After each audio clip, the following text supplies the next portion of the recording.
Hello everyone, હું Mehul sir આપ સૌનું સ્વાગત કરું છું મારી ચેનલ ધ બ્રાઇટર્સમાં.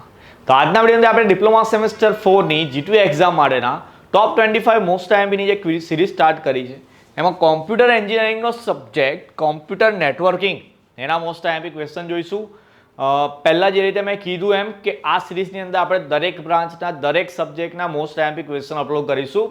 તો તમારી પાસે જે બી સબ્જેક્ટના મોસ્ટ આઈએમપી પહોંચી ગયા હોય તો તમારે એની તૈયારી સ્ટાર્ટ કરી દેવાની. અને તમારા ક્લાસના સ્ટુડન્ટ હોય અથવા તમારા કોઈ બીજા ફ્રેન્ડ્સ હોય કે જે કોમ્પ્યુટર એન્જિનિયરિંગમાં હોય એમને વિડીયો શેર કરી આપવાનો. ઘણા બધા સ્ટુડન્ટમાં એવી ક્વોલિટી હોય છે કે પોતાની પાસે એમપી આવી જાય તો એ બીજાને શેર નથી કરતા, પણ એવું નથી કરવાનું. આપણે મારી એક રિક્વેસ્ટ એને સમજી લેજો કે તમારે મેક્સિમમ સ્ટુડન્ટ પાસે આ વિડીયો પહોંચાડવાનો, કે જેવી રીતે મતલબ પહેલાં 3 સેમમાં જો કોઈ સ્ટુડન્ટની બેકલોગ આવતી હોય તો આપણે એવી કોશિશ કરીએ કે સેમ 4ની અંદર એ ફેલ ના થાય, બધા વિષયમાં પાસ થઈ જાય. ઓકે, આ સિરીઝનો મેઇન ગોલ આપણો એવો જ હોય છે કે જે વીક સ્ટુડન્ટ છે અથવા તો જે એવરેજ છે, એવરેજને સારા માર્ક્સ લાવવા હોય થોડાક વધારે, જ્યારે વીક સ્ટુડન્ટને પાસ થવું હોય તો આ 25 ક્વેશ્ચન એના માટે જ છે. ઓકે, જે ટોપર છે તો બધું જ વાંચવાના છે ને એમને બધું વાંચવું જ જોઈએ, પણ જે ટોપર છે એને બી કહી દઉં કે પહેલાં આટલા 25 ક્વેશ્ચન એકદમ પક્કા કરવાના, એના પછી બીજી તૈયારી કરવાની. ઓકે, તો સ્ટાર્ટ કરીએ આપણે કોમ્પ્યુટર નેટવર્કિંગમાં કયા કયા 25 ક્વેશ્ચન તૈયાર કરવાના છે. ફર્સ્ટ ક્વેશ્ચન છે આપણો computer network and its application. હવે કોઈ સ્ટુડન્ટ જો પહેલી વાર આ વિડીયો દેખતો હોય તો એમને કહી દઉં કે તમે કોમ્પ્યુટર એન્જિનિયરિંગમાં એડમિશન લીધું હોય તો તમે ગુજરાતી ઇંગ્લિશ બંનેમાં આન્સર લખી શકો. પણ હું પહેલા સેમથી જ કહેતો આવું છું કે જે સબ્જેક્ટ તમારા કોમ્પ્યુટર એન્જિનિયરિંગના હોય તો એમાં તમારે કોશિશ કરવાની કે તમે ઇંગ્લિશમાં ક્વેશ્ચન આન્સર લખી શકો.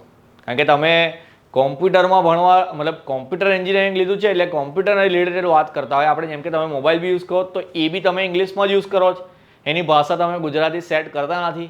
જો કરતા હોય તો આજે જ કરી દેજો અને ચેક કરજો કે જરા કેવી તકલીફ પડે. તો સેમ વસ્તુ છે આપણે કોમ્પ્યુટર એન્જિનિયરિંગમાં છે તો ઇંગ્લિશ મીડિયમને થોડું પ્રેફરન્સ આપીશું.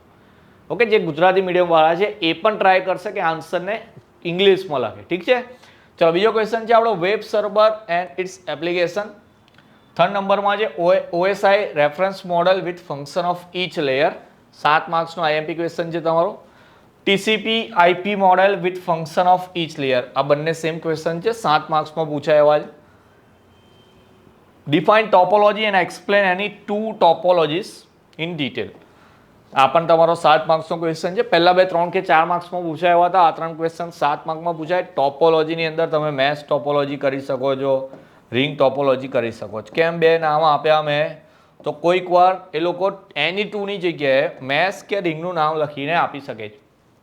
તો અલગથી બી કદાચ પૂછાય એટલે મેશ ને રિંગ ટોપોલોજી તૈયાર કરી લેવાની છે અહીંયા.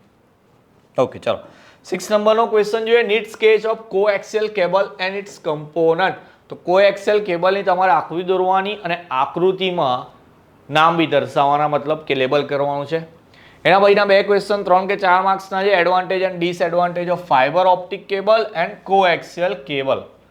તો ભાઈ ફાઇબર ઓપ્ટિક કેબલના ફાયદા ગેરફાયદા અને કોએક્સિયલ કેબલના બી ફાયદા ગેરફાયદા લખવાના છે. એના પછીના 2 ક્વેશ્ચનમાંથી એક ક્વેશ્ચન 100% આવશે અથવા તો બંને પૂછાશે, પણ મે બી ઓરમાં હશે. Layer 2 switch in detail and layer 3 switch in detail. Okay, ચાલો 11thમાં જોઈએ advantages and disadvantages of TCP and IP model. Okay, આ ક્વેશ્ચન આપણે આગળ જોયો, પણ એની અંદર ફંક્શન ઓફ ઈચ લેયર એટલે કે દરેક લેયરનું ફંક્શન દર્શાવવાનું હતું, જ્યારે અહીંયા આગળ એડવાન્ટેજ એન્ડ ડિસએડવાન્ટેજ છે. ઓકે, ચાલો 12th નંબરનો છે subnetting and subnet masking with example. 7 માર્ક્સનો ક્વેશ્ચન તમારો. વોટ ઇઝ સબનેટિંગ એવું લખાઈને આવશે and subnet masking with example explain એવું હશે.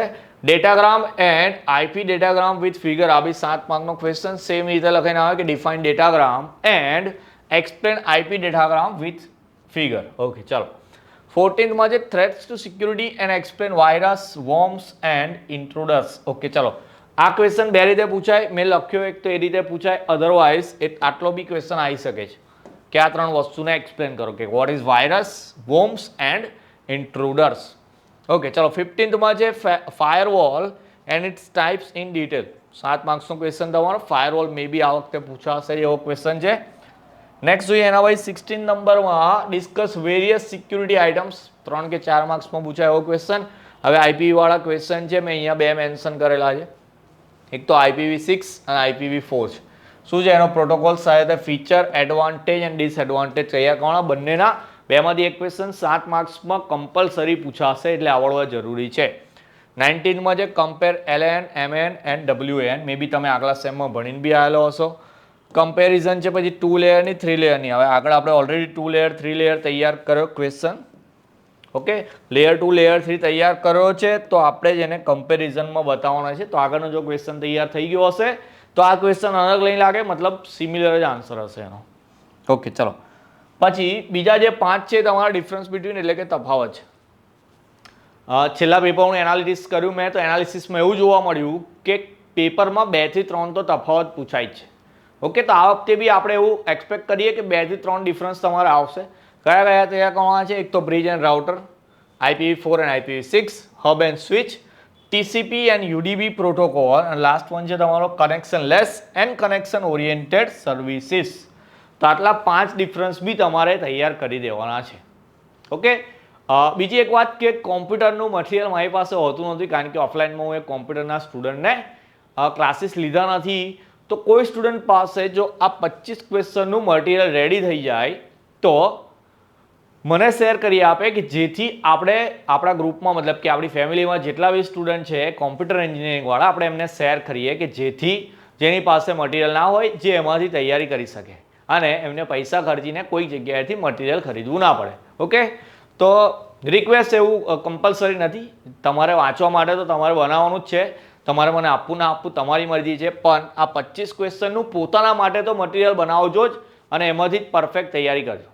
ઓકે, તો મળીએ હવે નેક્સ્ટ વિડીયોમાં કોઈ બીજા સબ્જેક્ટના મોસ્ટ IMP સાથે. ત્યાં સુધી તમારું ધ્યાન રાખવાનું, આની બરાબર તૈયારી કરતા રહેવાનું. જય હિન્દ, જય ભારત.